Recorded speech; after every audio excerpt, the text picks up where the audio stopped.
जिलापालଙ୍କୁ मिलित जन अभियोग शुणाणी अनुष्ठित।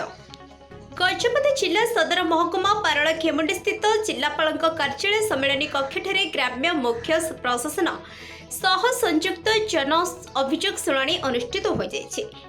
एही अभियोग शुणाणी गजपति जिलापाल श्रीयुक्त विजय कुमार दास, आरक्षी अधीक्षक सुश्री स्वाति एस कुमार, जिला वनखंड अधिकारी श्रीयुक्त एस आनंद, मुख्य उन्नयन अधिकारी जिला परिषद गजपति डॉक्टर गुणनिधि नायक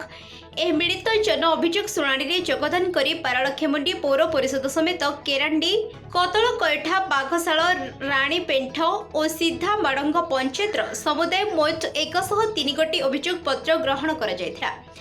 सेथिमध्यरु व्यक्तिगत अभियोग समस्या 79 गोटी, ग्रामभित्तिक समस्या 24टी और गोटे अभियोग को तुरंत समाधान कर आज अभियोग शुणाणी शिविर में सामाजिक सुरक्षा, जमी पट्टा, मनरेगा, गृह निर्माण, राशन कार्ड, शिक्षा, जलसेचन, रास्ता और स्वास्थ्य समस्या बोली विभिन्न समस्या नहीं अभियोग आसीथिला। सेहीपरि जिला सामाजिक सुरक्षा और भिन्नक्षम सशक्तिकरण विभाग पक्षरु गोसाणी ब्लॉक अंतर्गत उत्तरा सेलिस ग्रामर श्रीमती कविता बारिक और श्री क्षीरोद चंद्र दास को सरकार द्वारा धार्य मानदंड युक्त भिन्नक्षम विवाह प्रोत्साहन राशि 2,50,000 टंका चेक प्रदान कर आज ग्राम्य मुख्य प्रशासन सह संयुक्त जन अभियोग शुणाणी प्रकल्प प्रशासक